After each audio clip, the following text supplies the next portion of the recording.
There are some foolish and malicious and anti-national YouTubers who hope that what happened in Nepal will happen in India. We have to be very careful about them. This video is about why you should be very careful about them. One particular rubbish YouTuber has been putting out videos saying KP Chor, Desh Chor.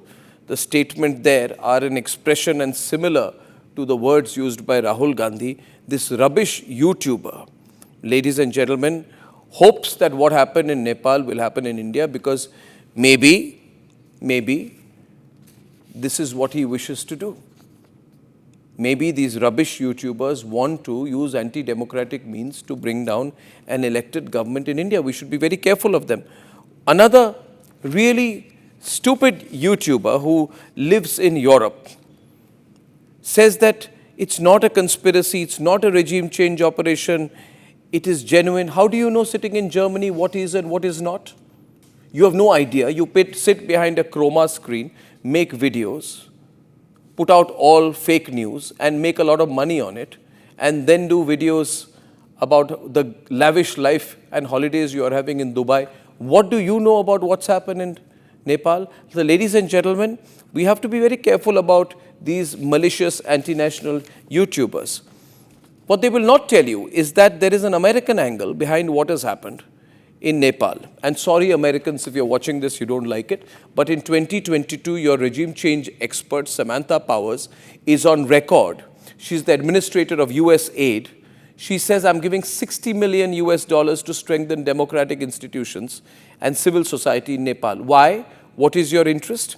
Where was the money pumped? Let me tell you. Strengthening inclusive democracy in Nepal. Ladies and gentlemen, this country, the United States of America, gives nothing for free. There is no free lunch. They give another 20 million for inclusive democracy. They give 18.5 million for civil society and media. So they are spending money on media. Be very careful, ladies and gentlemen. Remember, the US Embassy invited some people to its embassy after the BJP got 240 seats. They got so excited. They started training people on how to improve Indian society by sitting in the US Embassy and taking money from them. Ladies and gentlemen, they gave more money for bolstering local elections. What is the need for the Americans to bolster local elections? There have been stark revelations I wish to share from you of the American strategy for Nepal, which we must remember in the context of what has happened. In a publicly available report published by the US State Department, which is CIA, State Department, etc., titled Integrated Public Strategy, which reads approved April 1st, 2022, they brought out some bizarre mission priorities for a foreign mission or an embassy. They had a 4-year plan for Nepal, right? And they say we will support Nepal's democratic reform agenda. In other words, they want to change the government there. They talk about planting the idea of corruption. They say Nepal's challenges are many if left unaddressed: endemic corruption, ongoing and uneven transition to a federal structure, which means they want to control how the government will be formed. The smoking gun is their mission objective number 3.2. They say Nepali public opinion, look at their words, Nepali public opinion is shaped through robust government, civil society and private sector engagement that is free from censorship, repression and resilience against state-sponsored disinformation and coercion. So they say the elected government is bad and we the Americans are going to spend money to buy out the media. Then there is a direct attack on the sovereign government. It says US engagement will mitigate Nepal vulnerabilities to state-sponsored coercion that runs counter to democracy. So they say the elected democratic government is not democratic. But we sitting in Washington will teach Nepal how to be democratic. Now finally, it has a part which is about looking for stooges. They say we want partnerships with influential leaders and groups, key populations, government, civil society, so that we can influence opinion among Nepalis for greater action to become a sovereign, prosperous society based on shared values. Simple English, ladies and gentlemen. They say we will spend money to buy stooges in Nepal. We will give money to these stooges.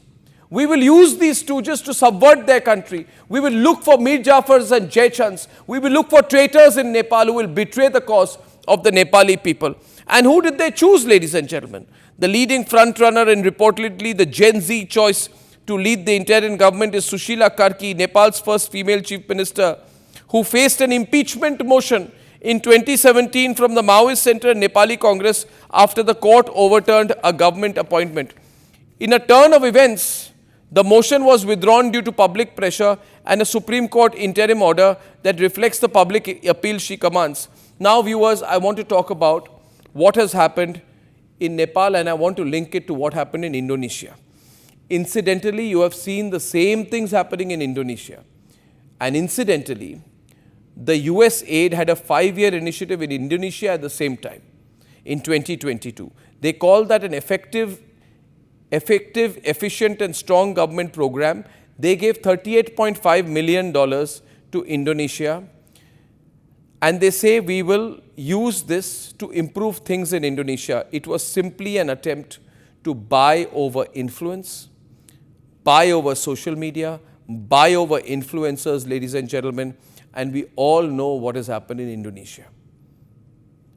And today the students of Nepal are saying we had the Indonesia model planted on us. The same students who were caught in the middle of all the violence are saying that someone used the Indonesia logic on us. Look at these pictures in Indonesia and ask yourself, $38 million in Indonesia, the Americans created chaos there. $600 million in Nepal, they created chaos there. So $640 million used by US aid has come to use. And today, ladies and gentlemen, we know clearly that there are multiple US aid reports on Nepal, US aid reports on Nepal that talk about strengthening electoral processes with elaborate citations from the National Democratic Institute. This is the same program that the US Department of Government Efficiency, DOGE, on February 16, 2025, DOGE, then run by Elon Musk, had said that US aid gave $486 million into this particular center, CEPPS's election-related activities worldwide. Let me read out one excerpt from the 2017 report. This report of the US aid says that NDI, the National Democratic Institute, has directly or indirectly influenced decisions largely through the training. They have talked about the impact on Nepalese laws. But when the same Nepalese government refused to bow down on the social media law, the US corporate deep state showed its might with the so-called students' Gen Z insurrection. These events that have happened in Nepal are not in isolation. The deep state is watching India. This is a message for India. See what we did in Colombo, when Colombo went too much towards China. See what we did in Bangladesh, when Bangladesh was leaning towards India, leaning towards China, refused to give us St. Martin's Island. See what we did in Pakistan, when Imran Khan spoke about the cipher and questioned the US spies and the CIA. And see now what we have done in Nepal. See what we have done in Indonesia. Ladies and gentlemen, here in recent memory, I am talking about 5 countries where regime change operations have either been in transition, are happening, or have been successful. And therefore, it becomes your responsibility, with all the evidence I am putting before you, to be very watchful of what some people want to do in Bharat. Their eventual agenda is on Bharat. We have many traitors in India. And some of these people, you will find videos in US campuses going around, fellowships, traveling, having the good life. Ask them, where do you get your money from? Ask these influencers who put out videos, did you ever go to the US embassy? Were you part of a training program? Have you been funded by the American government? Are you presently collaborating with them? And then see what line they took on CA. Then see what line they took on the Delhi riots. Then see what line they took on the farmers' protest.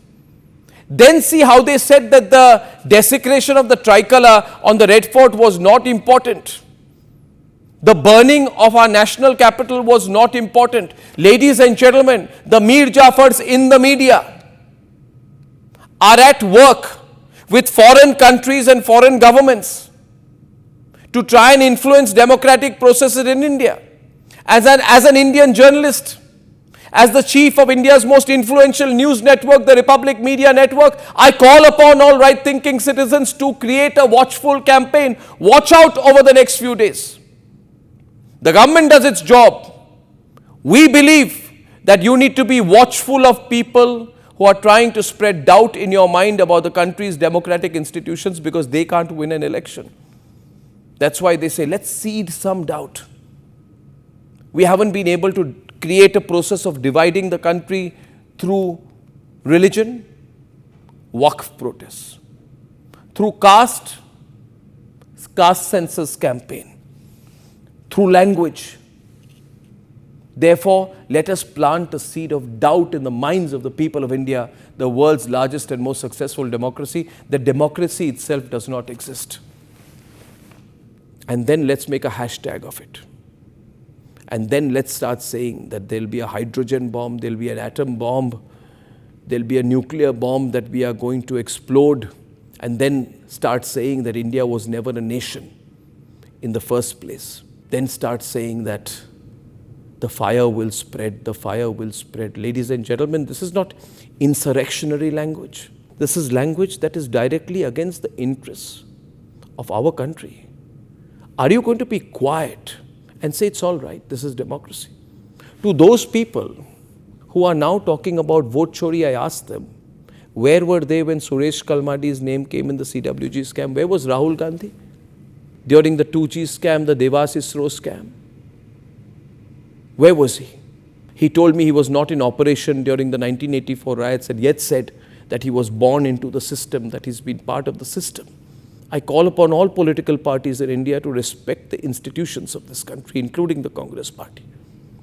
And I call upon all right-thinking citizens of India not to allow some malicious, doubtful YouTubers, many of them sitting in foreign countries, to plant a seed of doubt in your mind about India's democracy. Today, the people of Nepal, even those students, are regretting the kind of killings and mass violence that have happened. And yet we have YouTubers in India who are saying it's very good that media organizations have been burnt down. It's very good that people have been killed. Let people be killed. This can happen in India too. Where is their sense of social responsibility? Do these YouTubers not even have a pretense of decency? I also call upon all the people of India to start investigating whether these YouTubers have foreign links. You see, nothing comes for free. The awards they get, the travel they have, the business class flights they take, this hopping from Germany video one day to an America video the next day is very expensive. Who's funding them?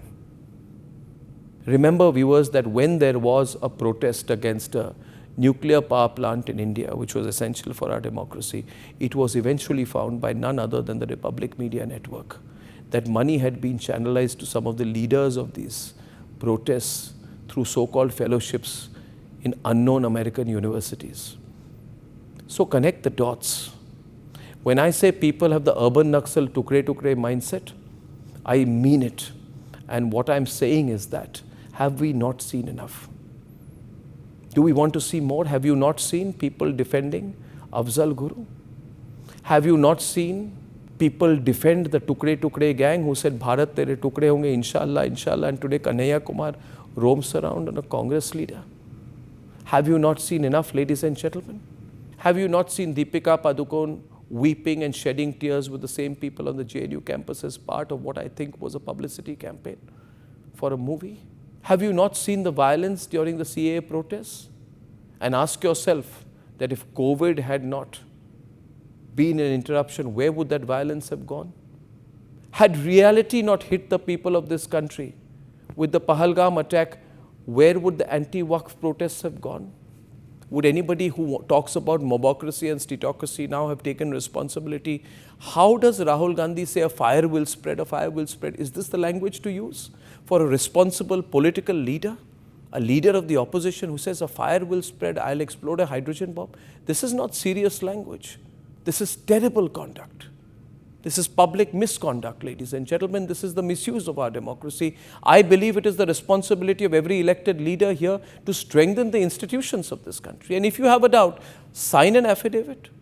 Have the courage to say that I have proof and I will stand by it and take punishment if what I'm claiming is false. But no, you want to run away through the back alley at that point of time and say, I will not file an affidavit, I will not go to the Supreme Court. I have deep sympathies with the students in Nepal. But if we are to make this country great, if this is to be a Viksit Bharat, this streetocracy is not the answer. I also believe that if there are people in India who do not want to see Narendra Modi as Prime Minister of India, they should defeat him in 2029, if they can. Or defeat the BJP in 2029, if they can. That's all right. But to try and threaten, to turn democracy on its head, destroy democracy by questioning it, instigate violence and step back later when people are killed. Exactly what happened in Nepal. Now, the same people who instigated violence are stepping back saying, we don't know how so many people were killed. We didn't expect this to happen, but it did happen. And to deny the role of a foreign deep state, which is presently doing everything it can, everything in its might to push back the Modi government on the tariffs issue, do you really believe that Trump will not use every card that he has, including USAID influence with social media influencers, to try and surround India with countries, have governments who are hostile to India's interests? Are we here to celebrate? Ladies and gentlemen, I'll tell you this, I was shocked when a former media advisor to a previous Prime Minister said in a YouTube video, what is wrong? Narendra Modi should have given Donald Trump what he wanted. Narendra Modi should have said that, yes, Mr. Donald Trump, you solved the bilateral issue. It was because of you that we stopped bombing Pakistan. This is actually a clip you should see, where you have a former media advisor, firm member of the Lutyens circuit, completely irrelevant today, seeking relevance by saying Narendra Modi should have bowed down to Donald Trump. We should have also nominated him for a peace prize. That is the capitulating, spineless mentality of the previous government. And in this video, what I'm saying is this, that it is because this government does not have that capitulating, spineless mentality of the previous government that America will do everything it can to encourage people who will try to do a Nepal in India. But we, the nationalists of India, will stand back and question them. If you can, I request you all to spread this video. This is not a warning, ladies and gentlemen. This is a projection in my mind of what can happen in India. But since we know what can happen, it is our responsibility to fight it at every step. Thank you.